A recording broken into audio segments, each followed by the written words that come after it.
Welcome back mga ka-TV. Ang video na tatalakayin natin ngayon ay ang chapter 58 ng The Beginning After the End, at kung bago ka lang sa channel ko ay huwag mahiyang mag-like, subscribe o follow at i-click ang notification bell para ma-notify ka sa susunod na video. Paalala, ang video na tatalakayin natin ngayon ay maaaring mag-iba mula sa ilalabas na anime.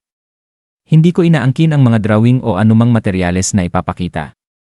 Ang layunin ko ay magpakita ng suporta at magbigay ng impormasyon tungkol dito.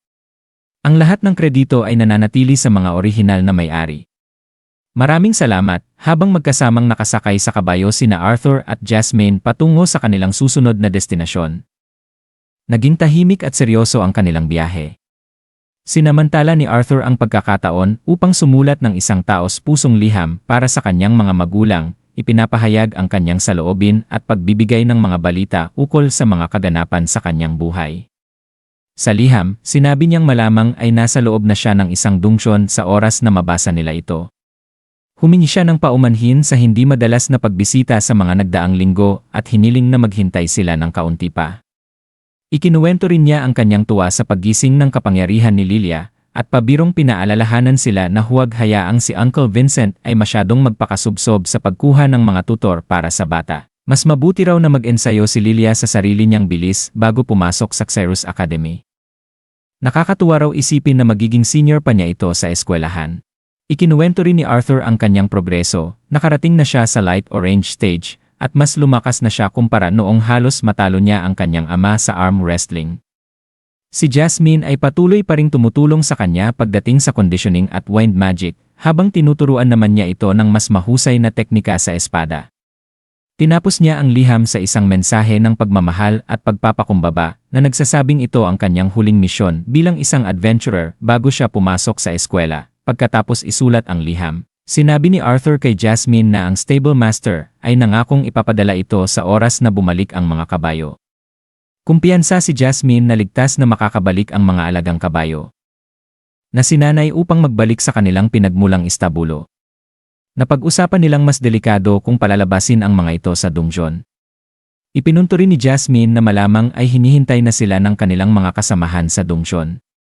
Nang tanungin niya kung sasama si Sylvie, umiling si Arthur at ipinaliwanag na bagamat nakakapagpadala na ito ng mas malinaw na mensahe sa pamamagitan ng telepatikong komunikasyon, tumatanggi pa rin itong magpakita hanggat hindi siya handa. Inisip ni Jasmine na marahil ay gusto ni Sylvie na tumibay muna bago si Arthur magsimula sa kanyang pag-aaral. Sa wakas, nag-focus silang muli sa kanilang misyon at nagpatuloy sa paglalakbay. Pagdating nila sa pasukan ng dungsyon, sinalubong sila ng grupo ng mga adventurer na kasama nila sa paglalakbay. Napansin ni Braud Landon at Reginald Bastion ang kanilang pagdating, at agad na napansin ni Arthur ang isang pamilyar na mukha, si Lucas Wykes, isang taong may hindi magandang kasaysayan sa kanya. Mapanlait na binati ni Lucas ang kanilang pagdating, ngunit hindi ito pinansin ni Arthur, bagkus ay inalala lamang sa isip ang kanilang nakaraan.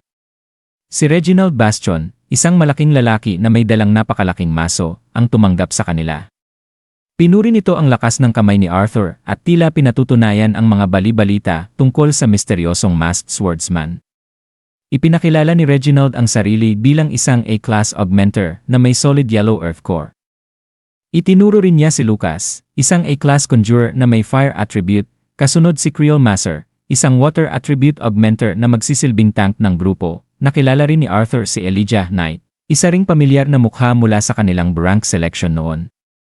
Ipinakilala ni Elijah ang sarili bilang isang dark orange A-class conjurer na nakatuon sa earth magic.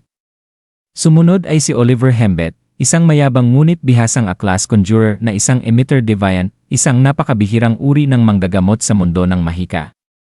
Sa kabila ng kanyang mayabang na kilos, nakadama si Arthur ng kaginhawaan na may healer sila sa grupo.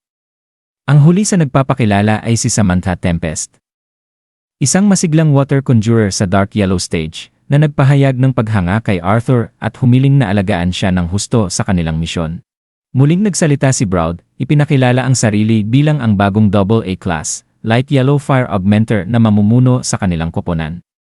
Sunod na nagpakilala si Jasmine bilang isang double A-class, light yellow wind augmenter na gumagamit ng dalawang espada. Natuwa si Braud na may isa pang double A-class sa grupo. Nang ipakilala ni Arthur ang sarili bilang isang fire attribute, light orange A-class augmenter, Laking gulat ni Samantha, sapagkat narinig niyang walang elemental affinity si Arthur noon. Ipinaliwanag ni Arthur na matagal siyang hindi gumamit ng mahika dahil sa mga personal na dahilan. Habang naghahanda na ang lahat, napansin ni Braud na dala pa rin nina Arthur at Jasmine ang kanilang mga bag. Tinanong niya kung wala ba silang dimension rings, isang uri ng mahiwagang gamit na napakamahal at bihira. Umiling ang dalawa. Nilingon ni Braud si Lucas, subalit agad nitong iniwas ang responsibilidad at itinuro si Oliver, na agad namang nagsabing hawak na niya ang mga gamit ni Samantha. Mabait na nagboluntaryo si Elijah na iimbak ang mga gamit ni na Arthur at Jasmine sa kanyang dimension ring. Muli, humanga si Arthur, hindi lang sa kabutihan ni Elijah, kundi sa katotohanang isa ito sa mga bihirang taong nagmamay-ari ng ganoong klaseng teknolohiya, na sinasabing iniwan ng mga sinaunang mangkukulam na lumikha sa lumulutang na lungsod ng Cerus.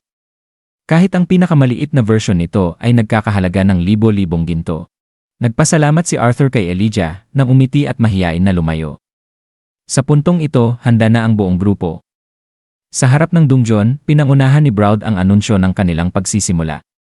Ang koponan ay binubuo ng iba't ibang personalidad, kakayahan, at elemento, isang perpektong kombinasyon para sa isang mapanganib ngunit kapanapanabik na misyon. Para kay Arthur, ito na ang huling kabanata ng kanyang buhay bilang isang adventurer, isang tulay patungo sa bagong simula bilang estudyante sa isa sa pinakamahalagang akademya sa buong kontinente. At dito nagtatapos ang chapter 58 ng The Beginning After the End. Gusto niyo ba ng chapter 59? Mag-comment na sa baba at maraming salamat.